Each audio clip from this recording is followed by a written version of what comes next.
Thank you Vinay. Good morning everybody. नमस्कार दोस्तों, मेरा नाम अतुल है, मैं एक शराबी हूँ।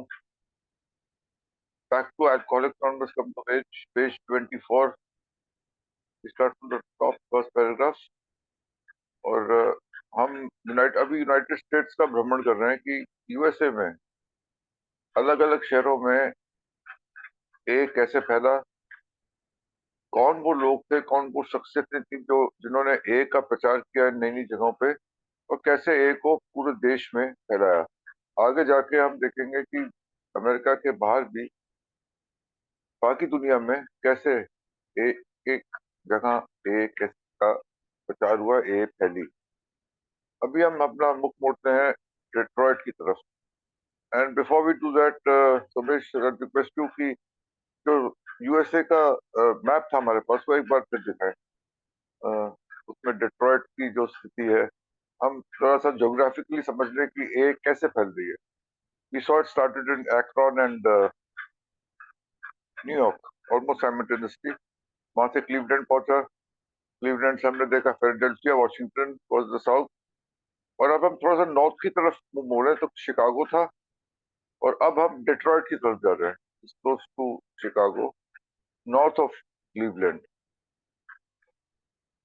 Another early a traveller was Archie T. ना, आर्ची टी की बात हो रही है, पूरा नाम इसका आर्ची टाउसब्रिज था मेरे ख्याल से।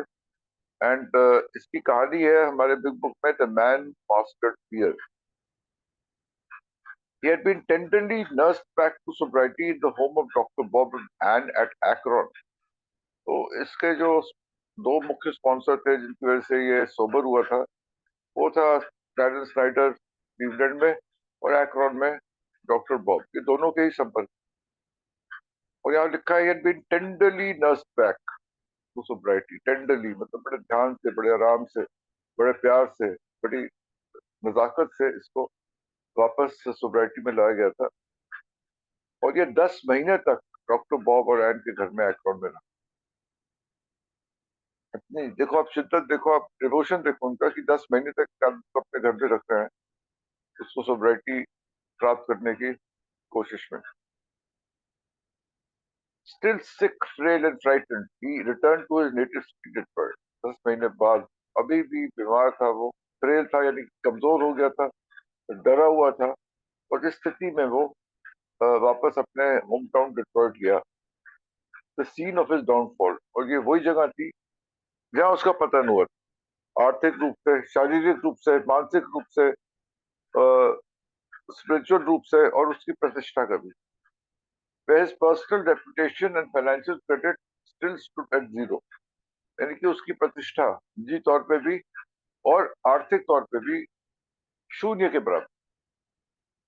We saw Archie make amends everywhere he could। लेकिन उसने वहां जाके पहले अपने भूल सुधार करे।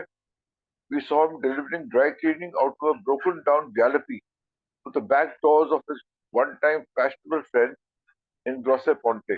अब ये खुद एक रईस आदमी होता था एक टाइम में, बस पैसा था, ऊंचे लोगों के साथ उठता बैठता था इसका। और उन्हीं लोगों के साथ, अभी यहाँ पे ह्यूमिलिटी की बात कर रहे हैं उसकी, कि उन्हीं लोगों के घरों में जाके, और ग्रॉसे पॉइंट का एक मिशिगन लेक के पास एक जगह है जो एक आलीशान जगह है, अपटाउन जगह है, यानी कि एक रईसों की रिहायशी जहाँ पे होती, उसको ग्रॉस पॉइंट बोलते थे। तो वहां पे जाके वो एक पुरानी सी गाड़ी में उनकी ड्राई क्लीनिंग उठाता था उनके घर से, और वापस डिलीवर करता था अपनी रोजी रोटी।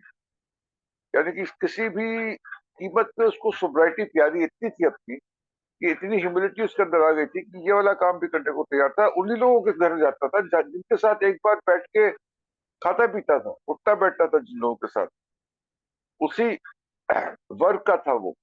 लेकिन अब वो शराबीपन की वजह से जो उसका पतन हुआ, उसने उसको अपनाया अपने भूल सुधार करने के लिए, और अपने को रिहेबिलिटेट करने के लिए उसने ये वाला काम भी किया कि पुरानी सी खटारा गाड़ी में जाके ड्राई क्लीनिंग डेवलप करता था उन्हीं लोगों के घरों, जिनके साथ वो एक बार उठता बैठता था, खाता। We saw him helped by a dedicated non-alcoholic Sarah Clean start a group that met in her basement। सारा क्लीन एक औरत थी, यहीं डेट्रॉइट पे रहती, सॉरी यहाँ पे टेक्सास में रहती, सॉरी ये कहाँ पे बात करें, डेट्रॉइट था। डिट्रॉइट में रहती थी और इसने बिग बुक पढ़ी। शी वाज नॉट अल्कोहलिक, लेकिन इसको बिग बुक की कॉपी मिली और इसने वो बिग बुक पढ़ी तो बहुत इंप्रेस हुई उस किताब से। और इसने फिर वहाँ उस टाइम अल्कोहलिक फाउंडेशन था, उसको कॉन्टेक्ट किया और पूछा कि ये बिग बुक बहुत अच्छी तरह लिखी गई है इसके बारे में, लेकिन आप लोग एक्शन क्या करते हैं? आपने डिजीज को आइडेंटिफाई किया बहुत अच्छी तरह से, आप उसका जो रिकवरी प्रोग्राम है वो इसमें है, लेकिन ये इसको मैसेज लोगों को देने में और लोग इसको क्या कर रहे हैं, एक्शन ले रहे हैं इस पे, उसके बारे में आपकी क्या एक्शन प्लान, ये उसने पूछा। तो उसकी दिलचस्पी बढ़ी और उसको फिर आरजीटी के संपर्क में लाया गया और दोनों ने मिलके उसी के घर में, यानी कि सारा क्लीन के घर में, घर के बेसमेंट में एक मीटिंग शुरू करी अल्कोहलिक्स एनोनिमस की। ये पहली मीटिंग थी डिट्रॉइट में। और उन्होंने फिर next straightened out a man name Mike, एक और आदमी के साथ संपर्क करी। माइक मैन्युफैक्चरर, एक उद्योगपति था वो, निर्माता था, निर्माण करता था उसको, and a socialite lady named any के, और एक और औरत थी एनी के। ये तीन अल्कोहलिक थे, एक नैनल थी, सबसे स्टार्ट करी। These were the ones from home stem Detroit's huge membership of later years. आज की डेट में भी डेट्रॉइट में शायद अल्कोहलिक्स एनोनिमस के सबसे ज्यादा मेंबर है compare to any other state in the US. Number of meetings, number of members, number of people getting sober, Detroit is एक जैसे एक गढ़ माना जाता है वो अल्कोहलिक्स एनोनिमस का आज की डेट। तो उसकी जो शुरुआती बुनियाद जो थी, शुरुआती बीज जो बोए थे, उसका श्रेय जाता है आरसी टी, सारा क्लीन, और उसके साथ जो पहले दो मेंबर थे एनी के और माइक, उनको जाता है।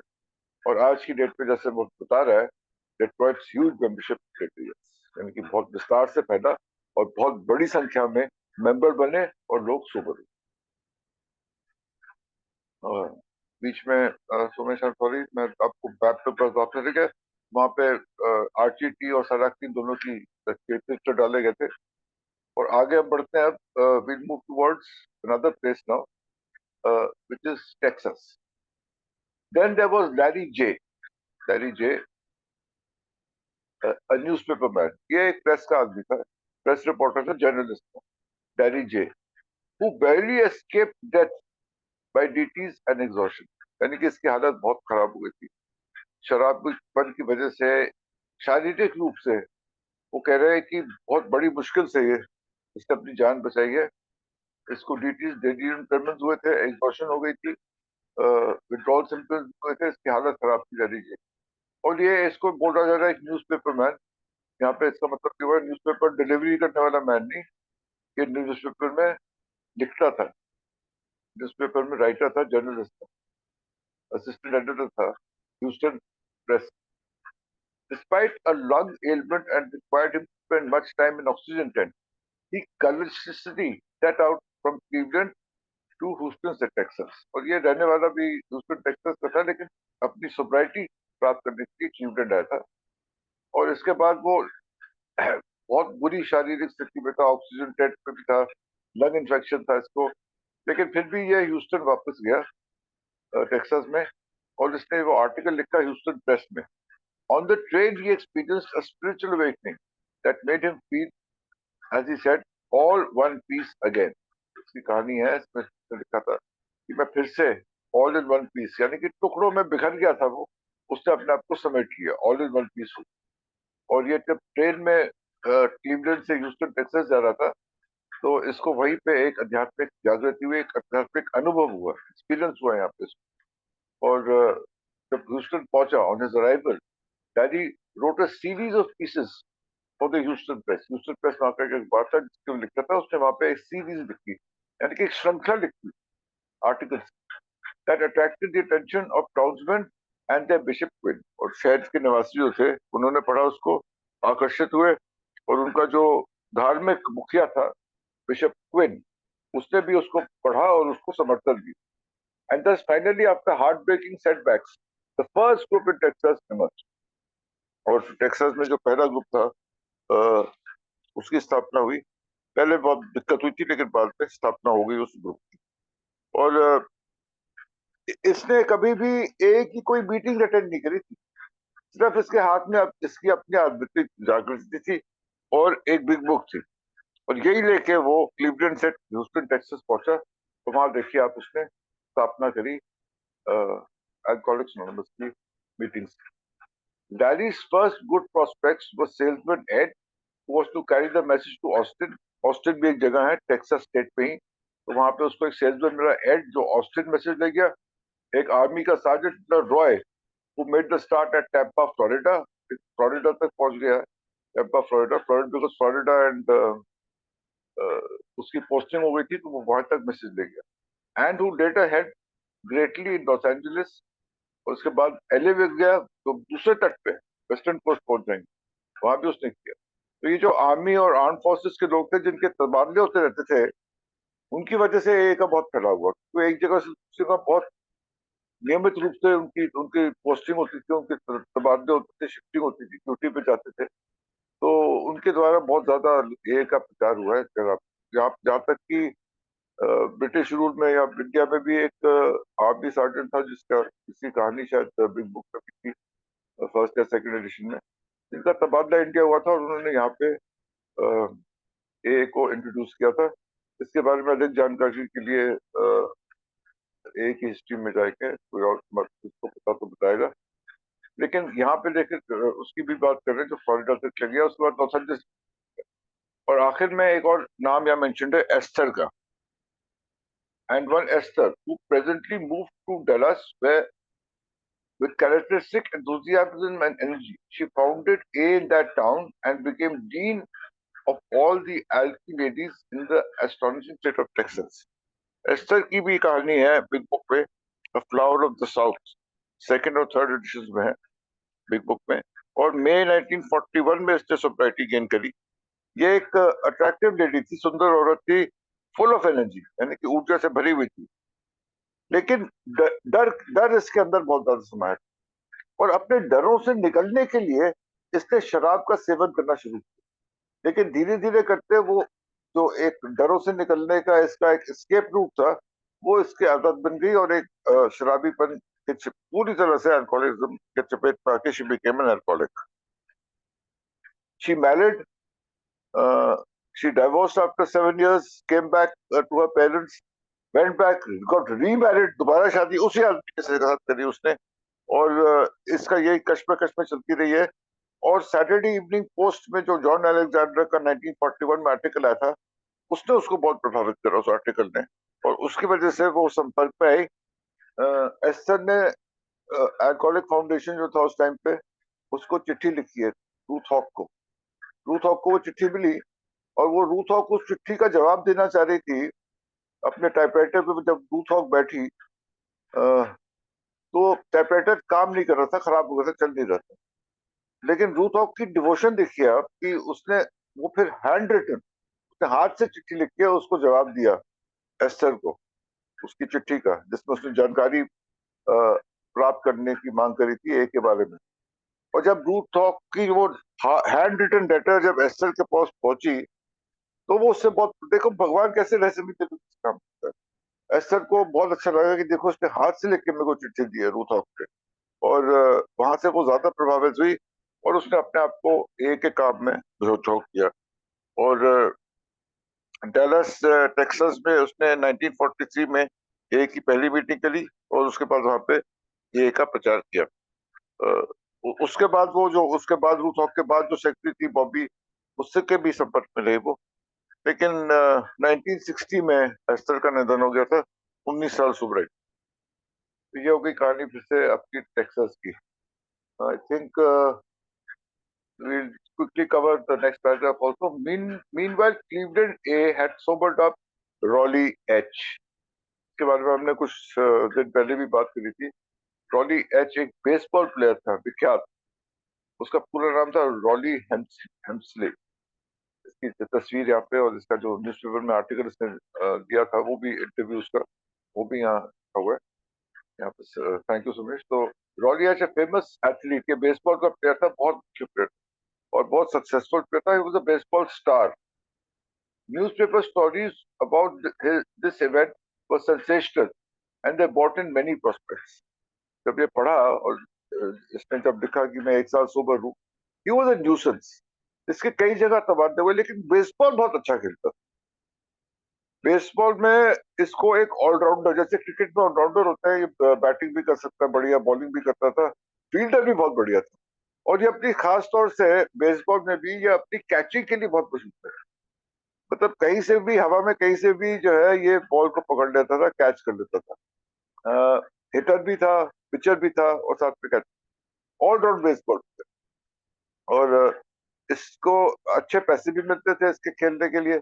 और लेकिन इसके झगड़े बहुत होते थे, कभी कोच के साथ, कभी टीम में इसके साथ, कभी ऑडियंस में किसी के साथ, कभी बार में बैठे हुए किसी के साथ ऐसे ही भिड़ गया तो मारपीट होती थी, पुलिस केस होते थे। और उस कारणवश इसको एक टीम से निकाल कर दूसरी टीम में डाल दिया जाता था, कभी निकल जाता था, कभी निकाल दिया जाता था। तो इसके झगड़े बहुत होते, इसकी मूवमेंट बहुत, परेशान हो गया।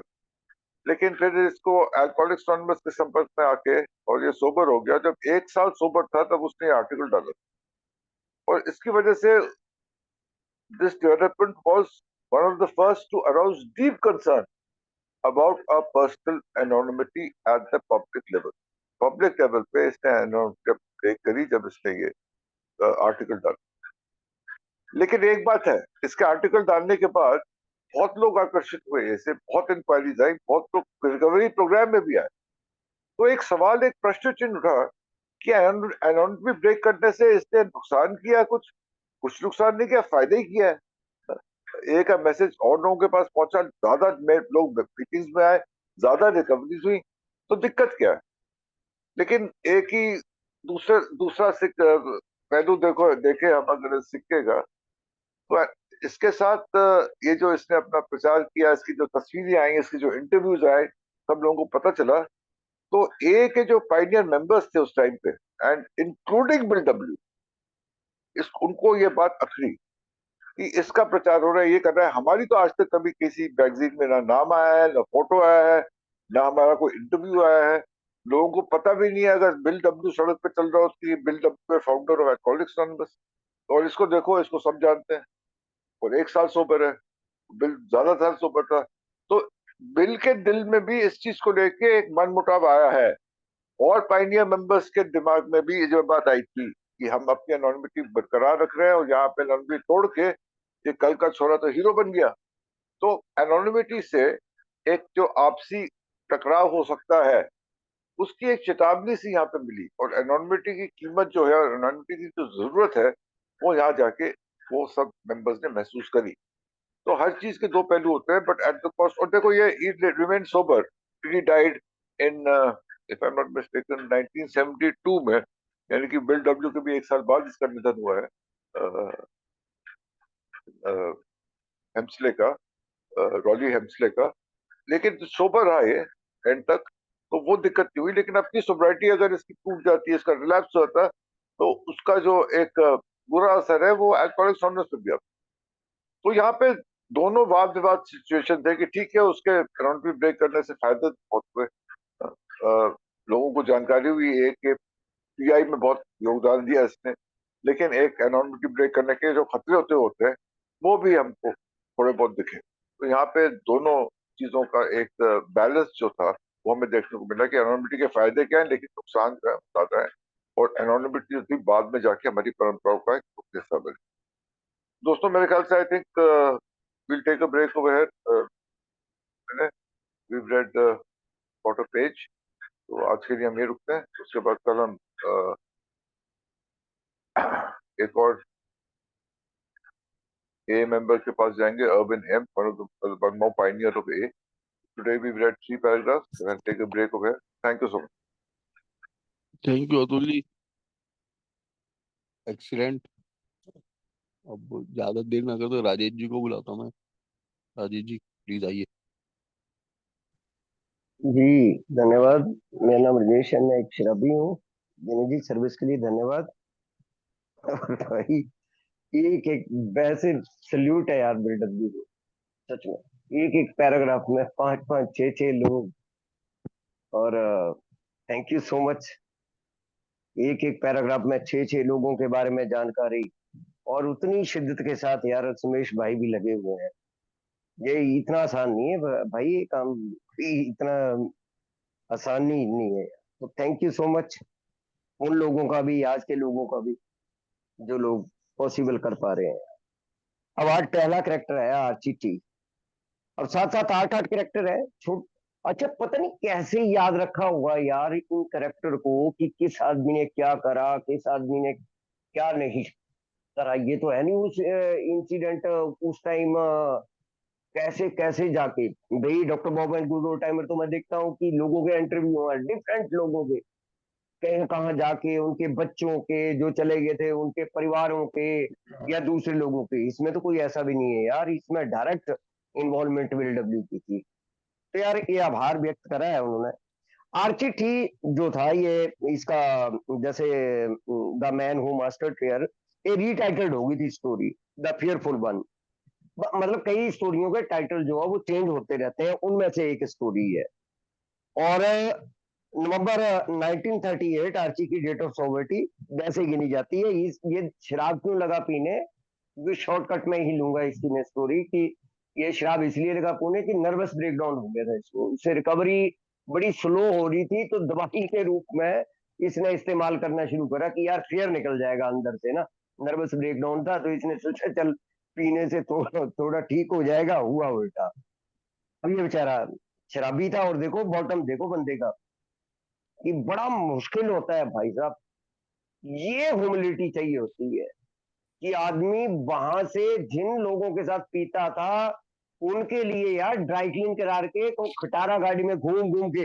अच्छा, ड्राई क्लीन ही नहीं, ड्राई क्लीन के कपड़े नहीं दिए जा रहे हैं भाई साहब, मैसेज भी पास होता है एल्कोहलिक एनोनिमस का। एक बेहतर जो चीज क्या लगी उन्हें, कि धीरे धीरे जो है वो मैसेज भी वहां पर लगा फैलने।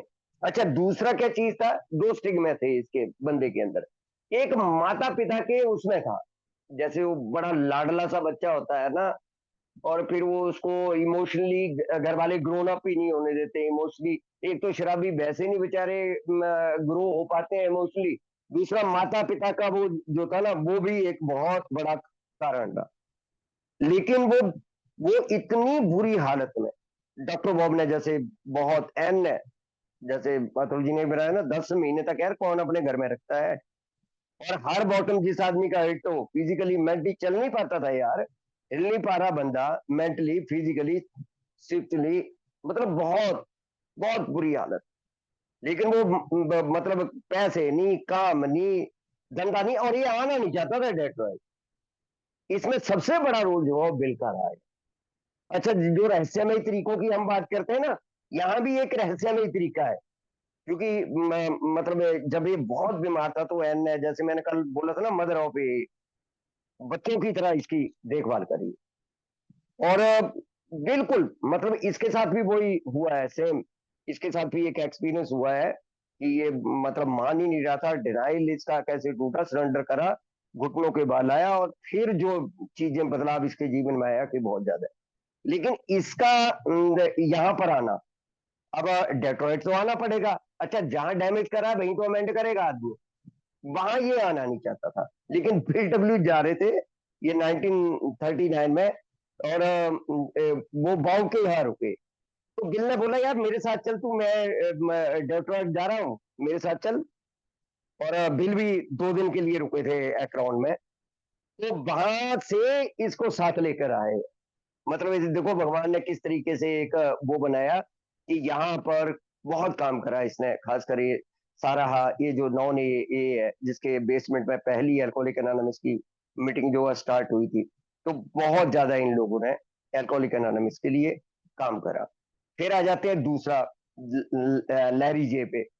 अब फेफड़ों का इन्फेक्शन है, इतनी बुरी हालत की वो कोई ये ऑक्सीजन टेंट लिख रखा है, मास्क टाइप, मतलब वो ऑक्सीजन इन्फेक्शन के लिए, इतने फेफड़ों में इन्फेक्शन था कि इससे मतलब ट्रेवलिंग नहीं कर पाता था उसके बिना, ऑक्सीजन मास्क के बिना। और भाई वो ट्रेन में इस प्रकार से वो एक एक्सपीरियंस होना, और बाकी चीजें होना, और फिर क्या से क्या यार, मतलब जैसे वो होता है ना कि आज देखा बंदे को जुएं पड़ी हुई है, और बाद में देखा कि वो ये तो हालत ही बदल गए हैं। तो इस प्रकार का जो करेक्टर है ये ये उभर के आया। और फिर आता हूँ तीसरे करेक्टर के ऊपर, जैसे रोली एच के ऊपर। और रॉली एच का ना एक्चुअली क्या था कि इससे इसका जो ऑक्सफोर्ड वाले फायदा उठाना चाहते थे बेसिकली। और अगर ये पेज नंबर 251, 252 और 253, ये तो है doctor Bob and good old timer में। यार मैं ना वो पेज लिखने भूल गया उसमें, अब मैं अकस्मात निकाल नहीं पाऊंगा इसमें से, लैंग्वेज ऑफ आर्ट में से, वो मैं पर्सनल दे दूंगा। तो इसमें पेज नंबर 251, 52, 53 में एक चीज थी कि जैसे इसकी हालत मतलब जो तबाही है, और डॉक्टर बॉब ने एक मेंबर थे जॉन आर, उनको बोला अप्रैल 1939 में कि क्या यार तू वो बेसबॉल के खिलाड़ी को जानता है क्या, है जानकारी तेरे को रॉली एच के बारे में? उसने बोला हाँ। तो कह रहा यार वो मतलब पता तो फैल ही जाती है, इतना बड़ा इंटरनेशनल खिलाड़ी था कि यार शराब के कारण इसकी बंदे की दुर्गति हुई पड़ी है। तो जॉन आर का बड़ा कंट्रीब्यूशन था इसको लाके डॉक्टर यहाँ पर एडमिट करवाना और बाकी चीजें होना। अब ये जुड़ा हुआ था भाई साहब वो टी हेनरी विलियम जिसकी बात हम करते हैं ना, जिनके वो ओल्ड कपल ऑक्सफोर्ड ग्रुप पर बेचारे जिन्होंने हमें पहला जगह दी थी, उनके साथ ये जुड़ा हुआ था। तो ऑक्सफोर्ड ग्रुप पर चाहते थे कि ये किसी भी तरीके से हमारे मतलब मैं एक पैरा पढ़ता हूँ यार, page number 252, last paragraph. When the Akron is left to export group, Rowley stayed with T. Henry for a time. उस टाइम के लिए उनके साथ रुका। और so when the story of his alcoholism broke in 1940, credit for the recovery was given the export group.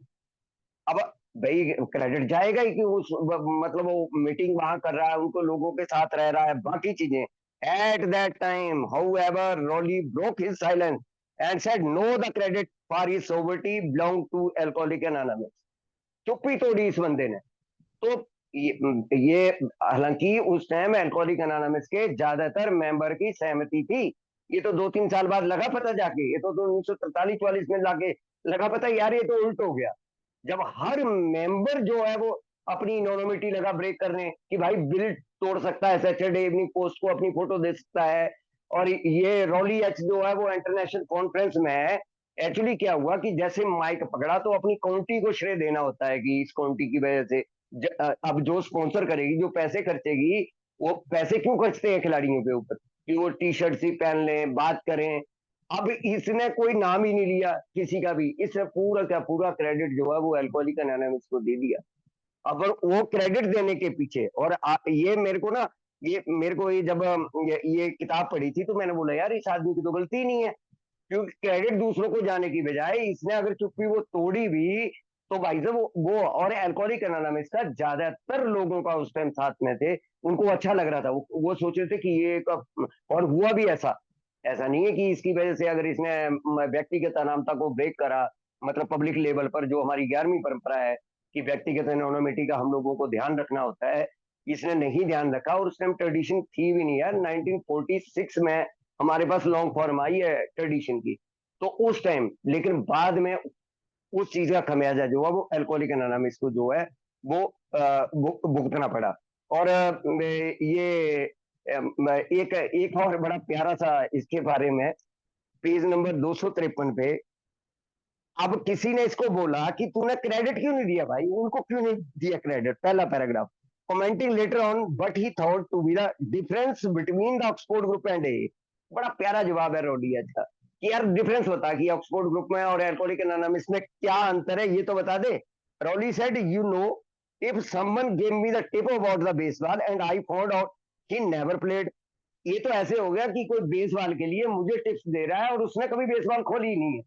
अबे भैया जिसने नी पी है वो टिप्स कैसे दे सकता है? देखो कितनी प्यारी लाइनें हैं यार ये, कि मेन बेसबॉल से एग्जांपल दिया इसने कि भाई कैसे उनका नाम ले दूं। ये तो ऐसे हुआ कि जैसे मेरे को कोई बेसबॉल का टिप्स दे रहा है और उसने खुद कभी बेसबॉल नहीं खेली है।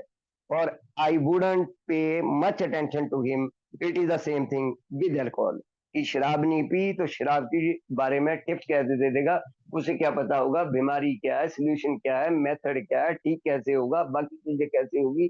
तो जो आदमी इस बवंडर से निकले हुए लोग है ना, जब एक शराबी दूसरे से बात करता ना, तभी वो जो जादू होता है। तो ये चीज भी, ये पैराग्राफ भी बहुत प्यारा, मतलब कि 3 पेज है, तो इसी के साथ मैं विराम देता हूँ जी। धन्यवाद। Thank you so much. Thank you Rajesh ji.